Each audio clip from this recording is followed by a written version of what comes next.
So if you haven't heard about her yet, Nabilah Islam is a progressive running in Georgia's 7th congressional district, and she just got endorsed by AOC's group Courage to Change. Now, this is a pretty good endorsement. Along with Courage to Change, Nabilah has also been endorsed by the DSA Atlanta group. She got endorsed by Ilhan Omar, Khanna, and a few other endorsers. And in terms of policies, Nabilah is running on Medicare for All, a Green New Deal, and a litany of other great policy proposals. But the thing that actually, the thing that really sort of attracted me to her campaign, along obviously also with policy, where, she definitely has the best policies in the race, is also that she has a true and real working class background story, and also, most importantly, she's actively fighting for justice while running for office, right? Like actively taking a risk to fight for justice while running for office. Just one example of that, she filed with the FEC to allow campaign funds to be used to purchase health care while a candidate is running for office. So if you don't know enough about sort of campaign financing and the way that stuff works, don't blame you. It's really complicated and confusing. But one of the things that you can do if you're a lower income individual, working class individual running for office,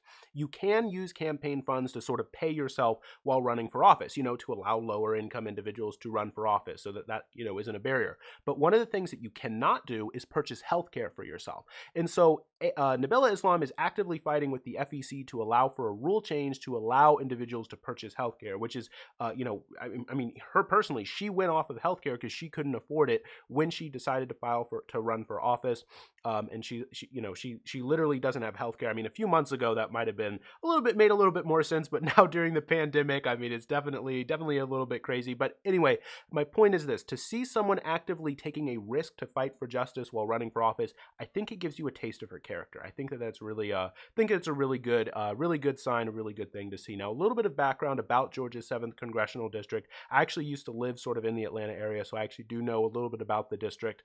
It combines sort of Gwinnett County and parts of Forsyth County. And Gwinnett County, by the way, if you don't know, is like one of the most diverse counties in the country. I don't know the rank. I think it's maybe like 3rd, 4th, or something like that, most diverse counties in the nation. And Nabilah kind of looks like in that sense, Nabilah does look like the district. She's the daughter of Bangladeshi immigrants, and so I do think that that's a really good thing. That's a really good thing moving forward. A little bit more information about the district. The current incumbent is Rob Woodall, a Republican.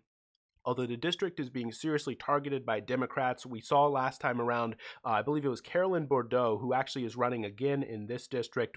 It's a primary right now against Nabilah, which is going to be on, I believe, June 9th. And Carolyn Bourdeaux came within only a few hundred votes of unseating Rob Woodall, which, by the way, is probably why Rob Woodall is now retiring, because he knows, my days are numbered. Let me retire. Let me cash out right now while I still can. And so Carolyn Bourdeaux, though, is sort of an establishment Democrat. I'm going to show you some of her policies and compare them with Nabilah's in just a second there. And so anyway, and also, by the way, in Georgia's 7th congressional district, Hillary Clinton won that district last time around in 2016. So it's definitely a winnable district for Democrats, and Democrats are targeting that district. And so the primary, again, June 9th. So the Nabilah's main opponent is Carolyn Bourdeaux. Let me show you guys just sort of a policy comparison between Carolyn Bourdeaux and Nabilah Islam. So this is Carolyn Bourdeaux's sort of website. You can see there, Carolyn Bourdeaux running for Congress. She wants to ensure universal access to affordable quality health care by strengthening the Affordable Care Act. Now look, do I want people to have affordable health care? Yeah, of course, obviously. But in the long run, I really want to fight for Medicare for all. That's my view. That's my opinion. But then comparing that kind of stance to Nabilah Islam's post here, when you go to healthcare, she just says, I'm for Medicare for all, and then she sort of explains why she's in why she views that, and then gives what that means specifically, talking about single payer and things like that. We need to do more than fix the broken ACA, which has been gutted by Donald Trump and the Republicans. We need to do more than just expand Medicaid. And then down here, she specifically says, when I am elected as your next Congresswoman, I vow to work tirelessly to make sure that every single person in the district has health care. Every single person. We're not just talking about affordable access to health care.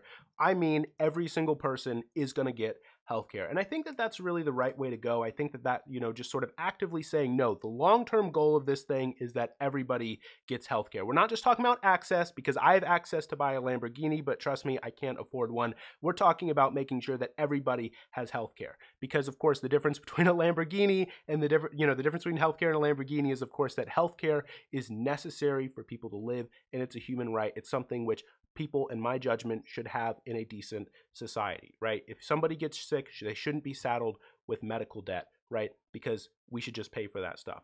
Now, something important that you should know about her campaign is she does have a filing deadline coming up, I believe tonight, and she's, pretty close here to her donors. Now, obviously, if you're not able to, if you're struggling right now because of the pandemic, you know, don't, right, like only send money if you're able to, and if you do like her campaign, right? She is, so her election's coming up, the primary is coming up, and so she does have a finance deadline coming up. So I'll leave a link down in the description. If you're interested in her campaign and want to send a few bucks her way, you can do that. But I did just want to update you guys on that Nabilah Islam has been endorsed by AOC now, and so I do think that she's the right candidate for this district. I think that she's the right way to go. It's going to be a tough fight, and she definitely needs your help. She definitely needs your help. So consider sending a few bucks your way if you're able to. But for now, I do appreciate it if you'd hit the like button and consider subscribing. Thanks.